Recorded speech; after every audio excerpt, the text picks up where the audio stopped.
결국에는 지금 다 승리, 정준영, 최종훈 다 출소해서 사회에 나와 있는 상태인 거죠. 그 얼굴이 알려지지 않았던 그 버닝썬의 핵심 멤버들.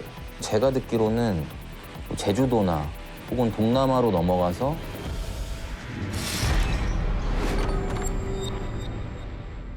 네, 안녕하세요.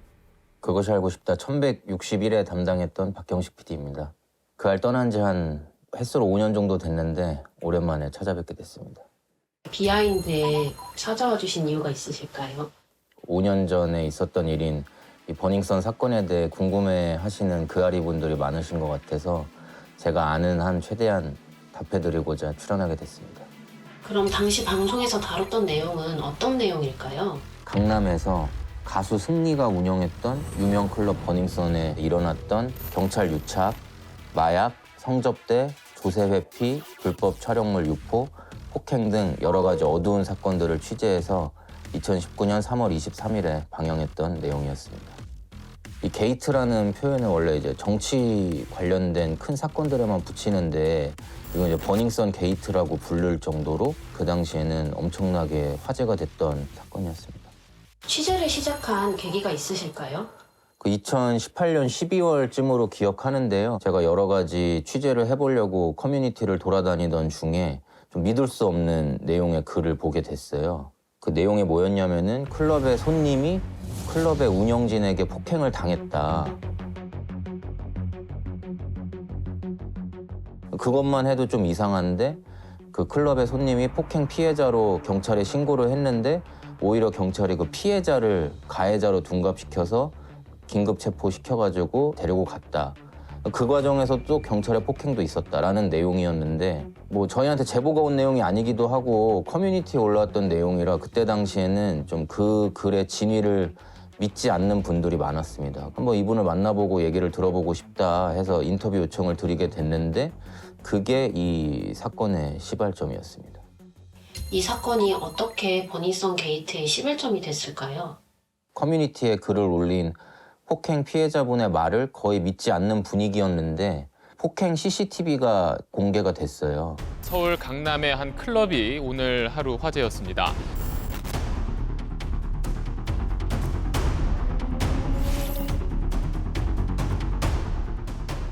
그리고 경찰이 좀 과잉 진압하는 모습의 이제 카메라도 공개가 됐고요. 그래서 이게 언론에 공개되면서부터 버닝썬에서 이런 일이 실제로 일어났네. 그러니까 제보자의 말이 거짓이 아니었네.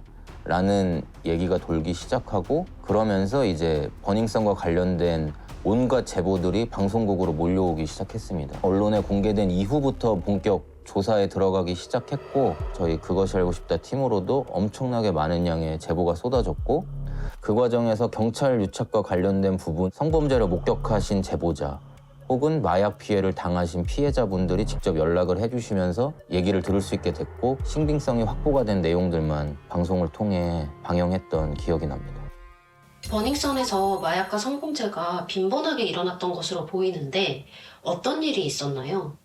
사실은 이것도 그러니까 뜬 소문으로만 쉬쉬 돌던 얘기였어요. 뭐 버닝썬에서 마약이 많이 돌고 있다. 마약을 누구나 한다. 그런 것들에 대한 신빙성이 확보되지는 못하고 있던 상황이었습니다. 근데 아까 말씀드린 대로 그 폭행 CCTV가 언론에 공개되고 난 이후에 저희에게 연락을 주시기 시작했고 직접적인 피해자분도 계셨고 그 성폭행 범죄가 일어나는 장면을 목격하신 분도 계셨어요. 근데 피해자분 먼저 내용을 말씀드리면은 이분은 이제 누군가가 버닝썬 와서 놀래? 해가지고 그 얘기를 듣고 버닝썬에 갔는데 그 자리에 이제 어떤 외국인들과 한국인들이 섞여서 이미 놀고 있었고 근데 그 사람은 놀 때부터 그 생수병에 뭐가 담겨져 있는 걸 자기가 계속 들고 있었거든요. 물 같진 않았고 술이라고 하기엔 조금 붉은 느낌이었거든요. 그러다가 이제 저는 이제 기억이 거기서부터 없어요. 정신을 차려보니 호텔 방이었다. 성폭행이 거의 이루어지는 시점에 겨우겨우 정신이 들었다. 그래서 이제 그 외국인에게 싹싹 빌어서 제발 살려달라고 해서 겨우 빠져나올 수 있게 됐는데 그 후에 이제 경찰에 성폭행 신고를 했음에도 그 외국인은 당당하게 출국을 했고 본인 몸에서 어떠한 마약 성분이 검출되지 않았기 때문에 그냥 수사 자체가 흐지부지 됐다. 라는 제보였습니다. 이때 당시에 이제 버닝썬에서 일했던 사람들이 가장 많이 얘기했던 버닝썬에서 돌던 마약의 정체가 GHB라는 마약이었고요. 이것에 대해서 성분을 의사분들께 부탁을 드려보니 이게 체내에서 24시간이 지나면은 다 빠져나간다라는 것이었어요. 그래서 하루만 지나도 체내에서 이제 검출이 되지 않게 된다. 이런 내용들을 미루어 봤을 때 이 여성분의 진술이 신빙성이 있다라는 생각을 할 수 있었고, 그러던 도중에 이제 아까 말씀드렸던 클럽 버닝썬에서 성폭행을 목격했다는 제보자분의 제보도 저희가 받게 되었습니다. 버닝썬에 가면 2층에 VIP 룸이 따로 마련되어 있는데 어떤 남자가 그 VIP 룸으로 같이 가자고 해서 문을 열고 들어갔더니 들어가자마자 소파에 이제 여자가 누워있고 그 위에 남자가 올라타고 있었는데 가슴팍 쪽에 얼굴을 묻고 있다가 저를 보자마자 이렇게 떨어지는 거예요, 남자가. 아예 의식이 없었어요. 단순히 과음한 건 아니네요. 전혀. 그래서 제가 신고를 했고. 근데 여기서 이제 특이한 점은 112가 출동을 하지 않고 119가 출동을 해서 뭐 여기 요구조자가 있다고 해서 왔는데 뭐 있나요? 라고 물어보고 없다고 하니까 바로 돌아갔다는 겁니다. 이 부분의 제보들이나 뭐 이런 걸로 미루어 봤을 때 경찰과의 유착도 상당히 좀 신빙성이 있겠다라는 좀 판단을 할 수 있는 계기가 됐습니다. 그럼 말씀하신 이 정황들로 경찰 유착 의혹이 불거지게 된 건가요? 그때 이제 결정적으로 등장했던 경찰 유착의 증거는 그 버닝썬 미성년자 출입 사건이 가장 큰 계기가 됐습니다. 16개월 후에 입금을 했을 거예요. 1,800 정도 되죠. 그리고 그 10월 7일 새벽 1시쯤 버닝썬 가가지고 엔딩을 하고 좀 밖에 있다가 들어갔었어요. 그 사실을 알게 된 이 부모님이 버닝썬에 찾아와서 미성년자 출입건으로 신고를 한 건이었습니다. 미성년자 출입과 관련된 신고가 들어가면 보통은 이제 영업정지 1개월 최소한, 그리고 그 출입한 미성년자에게도 합당한 처벌을 하기 마련인데 사건과 관련된 기록을 확인해 봤을 때 버닝썬에도 어떠한 처벌이 없었고 그 미성년자에게도 어떠한 처벌이 없는 내용을 확인했습니다. 이 부분과 관련해서 버닝썬의 대표이사였던 이성땡 씨가 전직 경찰인 강모 씨에게 이 건을 대가로 금품을 제공했다라는 증언을 하게 됐고, 그 부분 때문에 이제 이 전직 경찰 강 씨가 버닝썬과 경찰의 연결고리가 되었구나라는 내용이 한동안 또 이슈가 되게 됐었습니다. 분명히 경찰과의 유착 관계가 있는 것 같은데 그 당사자인 전직 경찰 강 씨가 이렇게 당당하게 인터뷰를 한 게 조금 의아했거든요. 그것 때문에 이득도 잘못자 선지. 언론에서 나온 내용하고 이치되는 하나도 없습니다. 저희가 버닝썬에 대해 제보를 받는다라는 제보를 알리고 나서 이분에게 먼저 연락이 왔어요. 그래서 진실을 밝히고 싶다. 그때 강 씨가 저한테 했던 얘기를 먼저 설명드리자면은, 그러니까 자기가 그 미성년자 건에 대해 해결해달라는 부탁을 받은 건 맞다. 그러나 내가 부탁을 받은 존재는 그 버닝썬의 대표인 이성땡 씨가 아니라 버닝썬에서 일하고 있는 직원인 최모 씨였고, 그 최모 씨는 내 동네 후배이기 때문에 그냥 편하게 얘기를 한 것이다. 거의 조카볼 동생이죠. 연락이 저한테 오죠. 알아봐 줄 수 있냐. 상식적으로 생각했을 때 제가 한 줄거리인데 야 이거 일반 주체가 돈 줘라고 했을까요 솔직히? 그리고 본인이 이미 그 현직 경찰에게 이 사건을 물어봤을 때에는 이 사건이 이미 종결이 난 후였다. 자기가 생각하기에는 이 사건은 이미 자기보다 더 큰 힘을 가진 누군가가 이미 굉장히 빠른 시간 안에 해결을 지어놓은 사건이라고 생각한다. 그러면 그 이성땡 씨는 왜 본인에게 돈을 줬다고 얘기하느냐라고 했을 때 자기는 이미 경찰 쪽이나 클럽 쪽에서 브로커로 소문이 나 있는 인물이기 때문에 자기를 엮어서 이렇게 꼬리 자르기를 하려고 하는 거다. 그래서 억울하다라는 내용이었고요. 자기는 곧 구속될 것 같다. 이 얘기를 마지막으로 그러면서 이제 자기의 얘기를 뒷받침할 수 있는 증거 자료를 넘겨주고 구속되겠다라고 얘기했는데 결국 저에게 그 증거 자료들을 넘겨주지 못한 채 구속이 돼버렸고, 그리고 구속된 후에 이분은 첫 재판에서는 그 뇌물을 받은 혐의가 인정됐지만 두 번째 재판과 마지막 대법원 재판에서는 무죄가 입증되어서 결국 무죄가 확정되었습니다. 그 강모 씨가 계속 저희를 만나서 주장했던 게 유리홀딩스라는 기업을 잘 살펴봐라. 그 버닝썬의 공동대표인 이성땡 씨가 감추려고 했던 그 큰 뒷배가 그 유리홀딩스와 연관이 돼 있다. 그 유리홀딩스라는 기업은 연예인인 승리와 공동대표였던 유모 씨라는 분이 만든 회사였거든요. 이 사람이 유리홀딩스를 계속 이렇게 물고 늘어지는 데는 나름의 이유가 있을 거다. 그래서 이제 유리홀딩스에 대한 취재를 하기 시작했는데요. 나중에 밝혀진 걸로 보면은 유모 씨가 그 경찰 총경이라는 분과 개인적인 친분이 있었던 걸로 확인이 됐죠. 그 확인이 된 경위는 정준영 단톡방을 통해서 그 내용을 확인할 수 있었고요. PD님이 방금 말씀하신 또 다른 논란의 중심이었던 정준영 단톡방 사건이 있는데 이게 어떤 사건인지 설명 부탁드릴게요. 그냥 제 취재의 타임라인으로만 말씀드리면은 버닝썬이라는 곳이 어떻게 이렇게 추악한 범죄의 온상이 될 수 있었는지에 대한 그 기본 시발점에 대한 이해도 완벽하게 취재가 되고 있지는 않은 상황이었어요. 이 버닝썬이라는 곳에서 왜 이렇게 많은 범죄가 일어나는지도 사실 계속 물음표였고, 저희는 이제 본질을 좀 찾기 위해서 그 부분에 계속 좀 집중해서 취재를 하고 있는 도중이었는데, 그때 이제 갑자기 정준영 단톡방이라는 기사가 이제 올라오기 시작한 거예요.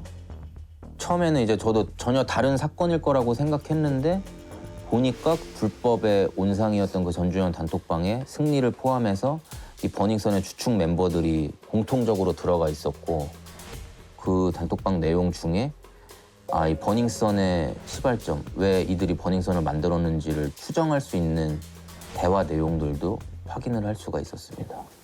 그 내용이 뭐였나요? 그 단톡방의 내용을 보면 이제 두 가지로 구분이 되는데, 첫 번째는 이들이 이제 추악한 성범죄를 저질렀다라는 단톡의 내용이었어요.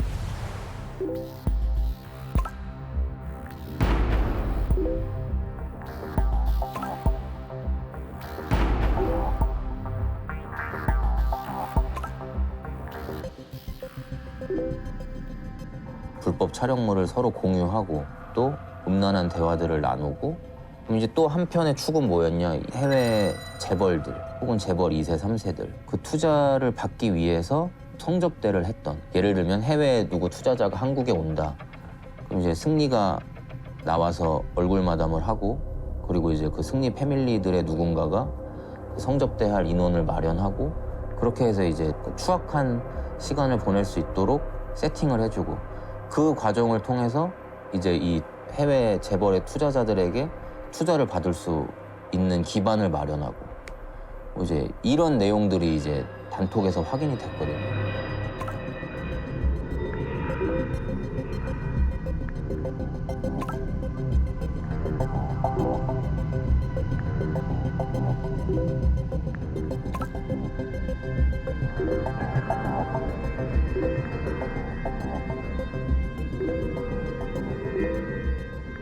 이 두 가지 축 중에서 저희는 이제 그 버닝썬의 본질을 묻는 게 저희의 취재의 본질이었기 때문에 해외 재벌들을 어떻게 투자자로 만들려고 노력했고, 그 과정에서 버닝썬 및 강남의 클럽들이 어떻게 이용되었는가에 좀 집중을 할 수 있었습니다. 각종 범죄 집합체였던 것 같은데 이 가해자들은 어떻게 처벌받았나요?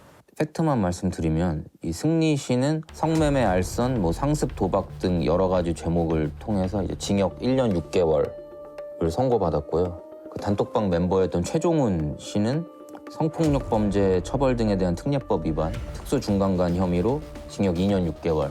정준영 씨는 같은 죄명으로 징역 5년.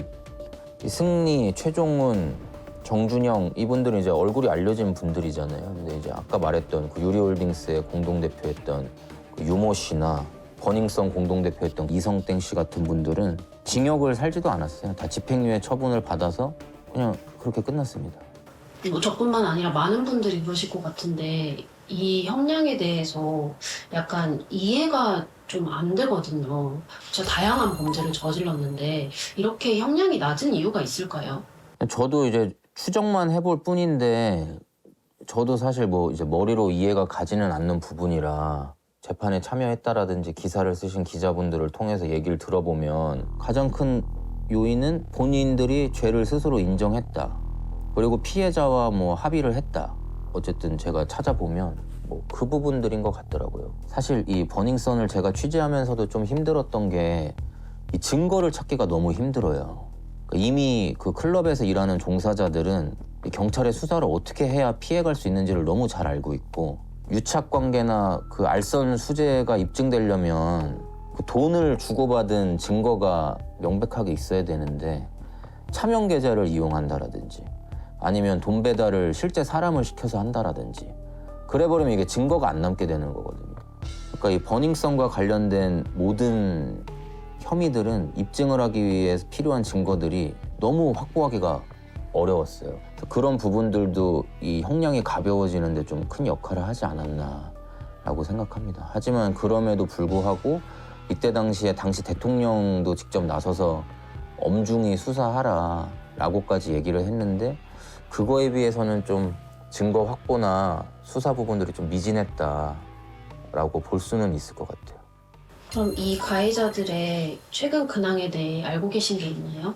기사화도 많이 된 부분이라 사실은 이제 그아리 분들도 다 알고는 계실 것 같은데, 결국에는 지금 다 승리, 정준영, 최종훈 다 출소해서 사회에 나와 있는 상태인 거죠.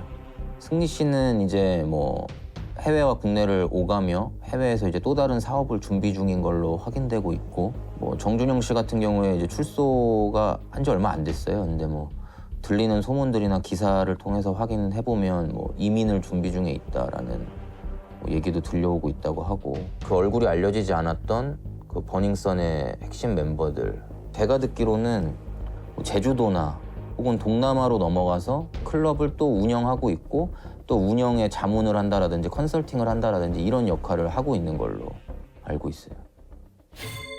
저는 어쨌든 이제 이 사건의 본질은 이제 승리를 포함한 몇몇 연예인들이 본인들의 이제 매력 자본을 이용해서, 그러니까 국내와 해외 돈 많은 투자자들을 모집을 하고 그들한테 이제 눈먼 돈을 받아내기 위해서 클럽을 이용했다. 부자들의 추악한 놀이터로 만들었다. 그런 사건으로 저는 보여지거든요. 이게 이제 문제가 뭐냐면은 본인의 사업적 성공을 위해서 그러니까 타인의 존엄성을 완전히 이제 짓밟아버린 케이스라는 건데, 그러니까 이거에 대한 반성이 없으면 저는 이제 제2, 제3의 버닝썬은 계속 어딘가에서 생겨날 것이라고 생각하거든요. 그러니까 이제 그 BBC 다큐에 보면 말미에 이제 그 피해자분이 또 등장하셔서 그때 당시 증언을 해주시는데, 저는 이제 거기에 많은 좀 의미가 들어있다라고 생각했어요. 그러니까 당연히 떠올리기 싫은 기억이시겠지만, 그래도 그 과정을 통해서 잊혀져 가고 있던 이 사건이 한 번 더 공론화되어서 어쨌든 가해자들이 본인들의 죄값에 대해서 한 번 더 고민해 볼 기회를 갖게 된다고 생각하거든요. 그때 그 잘못이 지금까지도 우리의 발목을 잡는구나 라고 생각해 보게 된다면 그것만으로도 좀 나름의 의미가 있지 않을까, 저는 그렇게 생각하고 있습니다.